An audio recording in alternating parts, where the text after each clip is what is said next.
Çok ama çok eski bir zamanda. Ben diyeyim 3000 yıl, siz diye 3500 yıl önce. Troy adıyla bilinen bir kent varmış Anadolu'da. Yeşil Ege'de. Deniz kıyısında bir şehir krallığı. Pek adil bir kral yönetirmiş Troya'yı. Adı Priamos olan ve karısı Hekabe. Halkın sevgilisiymiş ikisi de.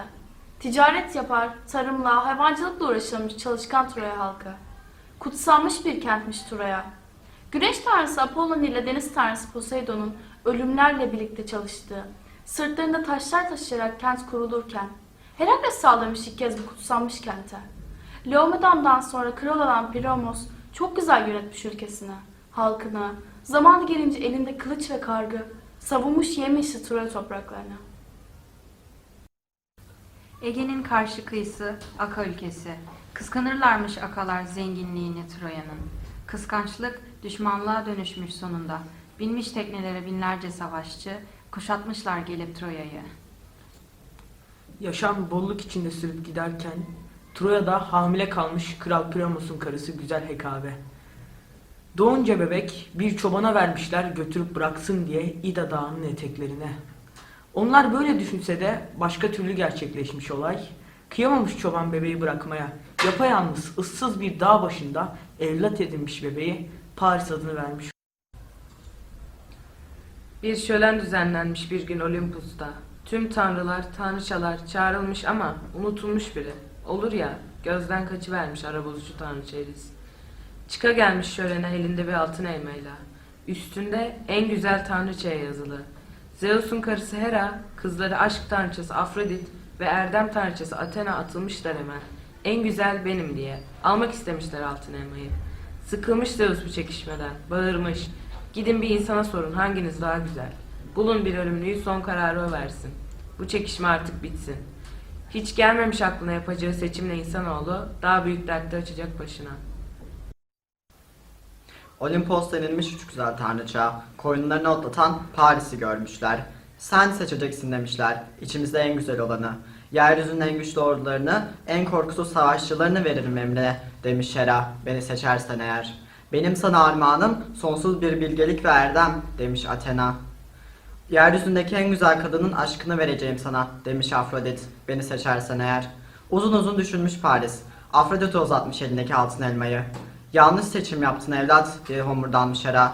Paris'te duramamış artık oralarda. Tanrıçanın kendisine sunduğu armağanı, yeryüzünün en güzel kadını bulmak için sürüsüne ayrılıp Troya'ya gitmiş.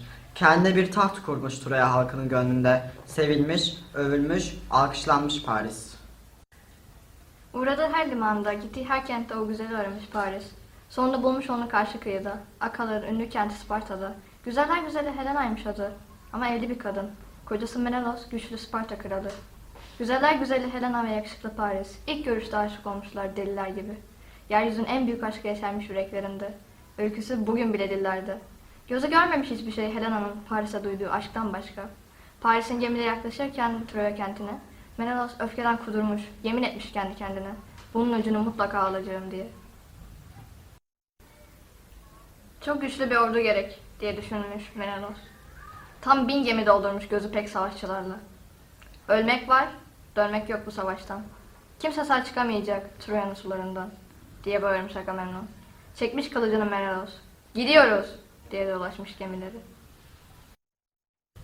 Ertesi gün başlamış savaş. İki taraftaki gözü pek, yiğit savaşçılar tam 9 yıl süreyle durmadan savaşmışlar. Ne Akalar girebilmiş Troya'nın duvarlarından içeri, ne Troyalılar sürüp atabilmişler denize. Askerleri kentin kucağına sığınırken bir tek Hektor duruyordu kapıların dışında. Bir heykel gibi sanki yazgısını bekliyordu. O sırada anlamıştı Akileus kendinden kaçanın Agenor olmadığını. Aldattın beni okçu tanrı diyerek sitem etti Apollon'a. Çektin beni uzağa. Böyle dedi ve sürdü arabasını surlara. Hektor'un soylu babası yakardı oğluna. Hektor durup bekleme böyle gir içeri. Oğullarımı öldüren de o. Karşı duramazsın kaderine. O senden daha güçlü. Acımaz kıyar canına gir içeri. Böyle dedi yaşlı kral yoldu saçını başını kandıramadı soylu yiğit Hektor'u. Anası Hekabe aldı sözü ağlayarak yakardı. Kanmadı Hektor. Bekledi Akileus'un gelişini. Versek Helena'yı paylaşsak ne var ne yok kentte. Bitmez mi bu savaş böylece? Işıldayan tanrısal zırhı ve silahlarıyla iyice yaklaştığında yiğit Akileus, bir korku sardı yüreğini Hektor'un, titreyen bir av gibi kaçmaya başladı. Ne Hektor kaçıp kurtulabiliyordu Akileus'tan, ne Akileus yakalayabiliyordu Hektor'u. Hektor anlamıştı aldatıldığını. Demek okçu tanrı Apollon korumuyor artık beni. Öleceksem yiğit gibi ölmeli, diyerek çekti kılıcını, saldırdı Akileus'a ölümden hiç korkmadan. Akileus koca kalkanıyla göğsünü kapadı, sapladı kargısını Hektor'un boynuna.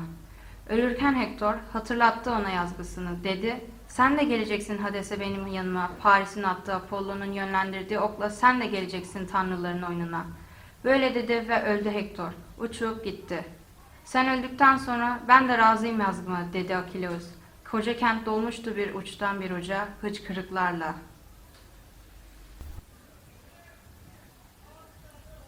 Akalar olduğunu tutsak ettiler bir gün Priamos'un. Troya'nın ünlü biricisi Helenus'u. Helenus anlattı onlara Troya'yı alamayacaklarını. Olmaksızın yardımı Pleoktetes'in, Herkül'ün yayı ve oklarıyla Tenedos'ta bıraktıkları.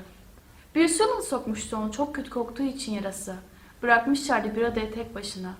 Odysseus ve Neoptolemus, Achilleus'un yiğit oğlu. Gidip getirdiler Pleoktetes'i adadan, gönlünü yaparak. Pleoktetes'in ilk işi Paris'i vurmak oldu. Herkül'den kalmaya ile fırlattı amansız bir okla. Onca darbe başlarını açmış olsa da Paris'in ölümü, büyük bir acı oldu yiğit Troya halkına. Törenle yaktılar ölüsünü. Paris ölmüştü ama savaş sürüyordu. Troyalılar olanca güçleriyle savunuyorlardı kenti. Sonunda akıllıca bir oyun düşündü Odysseus.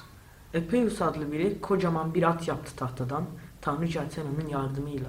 İçine asker doldurup bıraktılar tahta atı deniz kıyısında, Troya'nın karşısında. Bir gece bindiler gemilerine ve çekip gittiler. Yurtlarına geri döner gibi Tenedos adasının ardına gizlediler tüm gemilerini. Beklemeye koyuldular. Uyanıp da boşalmış görünce Akhaların kampını bayram yaptı Troyalılar. Gülüp eğlendiler. Bitmişti sonunda yıllardır süren savaş. Görünce o büyük tahta atı Akha kampında bu da ne ola ki diyerek pek şaşırdılar. Atın yanında yaralı bir Akha eri vardı. Adı Sinon. O dedi.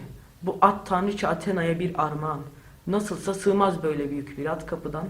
Yakacaktır Troyalılar bu kutsal armağanı. Yakıp öfkeden kudurtacaklardır tanrıça Athena'yı. Böyle dedi Sinon. İyi oyuncuydu, aldattı herkese. İnandı Troyalılar Sinon'un anlattıklarına. Alırsak atı içeri sevindiririz tanrıçayı dediler. Rahip Lakon ve Hektor'un kız kardeşi Kassandra uyardılarsa da Troyalıları söz dinletemediler. O gün tahta atı içeriye aldılar. Yıkıldı büyük kapının üstündeki kemer. Getirip kentin meydanına koydular. Çılgınlar gibi eğlenip bu büyük zaferi kutladılar. Gece Troya halkı uykuya çekildiğinde sessizce çıktı atın karnından gizlenen akalar.